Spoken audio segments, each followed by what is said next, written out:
السلام علیکم ناظرین، یہ شخص جو میرے دائیں جانب آپ کو ویڈیو میں نظر آ رہا ہے، یہ ایک مداری ہے جو سرکس لگا کے لوگوں کو کرتب دکھاتا ہے اور ان سے واہ واہ لیتا ہے، ان سے داد سمیٹتا ہے۔ یہ نہ کوئی ولی اللہ ہے، نہ کوئی پیر ہے، نہ کوئی فقیر ہے۔ ہو سکتا ہے کہ اس کا شریعت سے دور دور تک کوئی تعلق بھی نہ ہو۔ اور پاکستان کی بدقسمتی دیکھیے کہ یہاں پہ جو بندہ شرعی اصولوں کے خلاف ہوگا، جو اللہ تعالیٰ کے بتائے ہوئے اصولوں کے مخالف چل رہا ہوگا، جو سیرت النبی کے بالکل مخالف ہوگا، اس میں اللہ کے نبی کے بتائے ہوئے اصولوں کے خلاف ہوگا، وہ بندہ یہاں پہ پیر کہلاتا ہے، وہ بندہ یہاں پہ ولی اللہ کہلاتا ہے، کیونکہ کہا جاتا ہے کہ اس کا تعلق روحانیت کے ساتھ ہے۔ یہ ظاہری طور پہ ہمیں نظر نہیں آتا، اور یہ شخص بھی جو ہے وہ اسی طرح کی کچھ ڈونگی ہے، کوئی ڈرامے باز ہے، ایکٹنگ کا تو یہ بادشاہ ہے۔ یہ جو چلتا ہے، جب وہ لباس جو زیب تن کیے ہوتے ہیں اس نے، وہی بالکل شریعت کے خلاف ہیں۔ ہمیں اسلام نے یہ کہا ہے کہ عورت سے مشابہت رکھنے والے لباس نہیں پہننے چاہیے۔ یہ اس طرح کے رنگ برنگی لباس، ان پہ پھول بنے ہوئے مختلف کلر کے لباس پہن کے چل رہا ہوتا ہے، ایسے اکڑ کے ساتھ چل رہا ہوتا ہے کہ اسلام میں ہمیں تمام انسانوں کو جو وہ اکڑ کر چلنے سے منع کیا ہے، غرور و تکبر کے ساتھ چلنے سے منع کیا ہے، لیکن یہ شخص اسی طرح سے چل رہا ہوتا ہے، اکڑ کے، ایسے سینہ تان کے، گردن اوپر کر کے، اور پھر یہ کہتا ہے کہ مجھے کوئی اور مخلوق بھی نظر آتی ہے۔ ابھی ایک ریسنٹلی انٹرویو میں جو اویس تھا، اس نے اس سے پوچھا کہ وہ بھی اٹھانے میں بہت آگے نکل گیا، وہ پیروں کے اور ان طرح کے تمام لوگوں کے اتنے اٹھاتا ہے کہ وہ اتنا آگے نکل گیا، وہ اس سے کہتا ہے کہ تمہیں کوئی اور مخلوق بھی نظر آ رہی ہوتی ہے، تو یہ بھی کہتا ہے کہ جی جی مجھے نظر آ رہی ہوتی ہے، لیکن وہ میرا اور اس اللہ کا رشتہ ہے۔ حالانکہ اس کا کوئی بھی شریعت کے ساتھ کوئی تعلق نہیں ہے۔ یہ پہلے ہی بیسک شریعت کے خلاف چلتا ہے، یہ لباس ہی شریعت کے خلاف پہنتا ہے، اس کا جو رہن سہن طریقہ کار ہے وہی اس کے خلاف ہے۔ اس کے بعد یہ جو ایکٹنگ کرتا ہے، یہ جو ڈرامے کرتا ہے، یہ جو سرکس کرتا ہے، یہ جو ڈونگ رچاتا ہے، یہ تمام تر، یہ کس جگہ سے یہ ثابت کر سکتا ہے کہ یہ تمام تر کام جو ہے وہ یہ کر سکتا ہے؟ اس نے چند ایک بندے رکھے ہوئے، ایک اپنی ٹیم رکھی ہوئی ہے، ان کے ساتھ یہ وہ ڈرامے کرتا ہے اور لوگوں کے اوپر وہ اثر چھوڑتا ہے۔ تحفظ ناموس رسالت کا نعرہ لگاتا ہے یہ شخص، لیکن تحفظ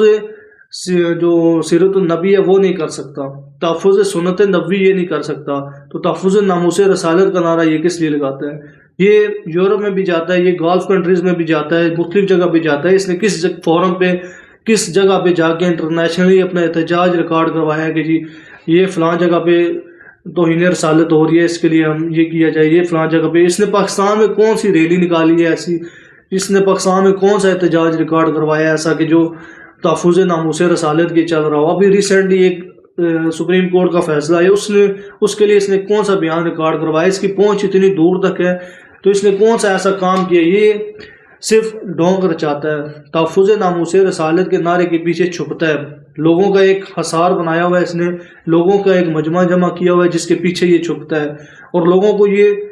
وہ صرف اور صرف جو ہے وہ پمپ کرتا ہے کہ یہ تحفظ ناموس رسالت پہ ڈاکہ ڈالا جا رہا ہے۔ جیسے ابھی اقرار الحسن نے ریسنٹلی اس کا جو ایکسپوز کرنے کی کوشش کی، وہاں پہ گیا تو اس نے اس کے بعد کیا کہا کہ اقرار الحسن کے ساتھ بیرونی طاقتیں ملی ہوئی ہیں جو ہمیں تحفظ ناموس رسالت پر کام نہیں کرنے دیتی، جو ہمیں توہین رسالت کے خلاف کام نہیں کرنے دیتی۔ حالانکہ اقرار الحسن جیسا بندہ سب کو پتہ ہے، پوری پاکستانی قوم اس کو جانتی ہے، اور اوورسیز بھی جتنے وہ سارے بھی جانتے ہیں کہ اقرار الحسن جو ہے وہ حق کے ساتھ ہمیشہ کھڑا ہوتا ہے، وہ ہمیشہ وہ بات کرتا ہے جو اتھینٹک ہو۔ اس نے بہت سارے پیر ایکسپوز کیے جیسے جعلی، اس نے بہت سارے ڈاکٹرز کو ایکسپوز کیا، سرکاری آفیسرز کو ایکسپوز کیا، اس نے کوئی ایسی جگہ چھوڑی۔ وہ قومی اسمبلی میں جو ہے وہ پسٹل لے کے چلا گیا تھا صرف قومی اسمبلی کی سیکیورٹی کو ایکسپوز کرنے کے لیے، تو وہ تحفظ ناموس رسالت پہ ڈاکہ کیسے ڈال سکتا ہے؟ اس کو بیرونی جو طاقتیں وہ فنڈ کیسے کر سکتی ہیں؟ یہ صرف اور صرف اس کے ڈونگ ہیں، یہ صرف اور صرف اس کا ڈرامہ ہے کہ وہ جو اس کے ساری چیزیں ایکسپوز ہونے جا رہی ہیں، صرف اس کو چھپانے کے لیے یہ کر رہا ہے کہ میں جو تحفظ ناموس رسالت کے اوپر کام کر رہا ہوں، یہ تمام تر جو میرے خلاف کام ہو رہے ہیں یہ صرف اس لیے ہو رہے ہیں۔ حالانکہ یہ اس لیے نہیں ہو رہے، یہ صرف اس لیے ہو رہے ہیں کہ اس کے شخص کے جو کام ہیں وہ شریعت کے خلاف ہے۔ اس شخص کی جو ایکٹنگ ہے، جو اس کے ڈھونگ ہے، جو اس کی سرکس ہے، جو یہ سب کر رہا ہے، وہ تمام تر کسی ولی اللہ کی چیز نہیں ہو سکتی، کیونکہ ولی اللہ ہمیشہ عاجز ہوتا ہے، انکسار ہوتا ہے، پرہیزگار ہوتا ہے، نیکوکار ہوتا ہے، وہ اس طرح کے ڈرامے بازیاں نہیں کرتا جس طرح کی ڈرامے بازیاں یہ شخص کرتا ہے۔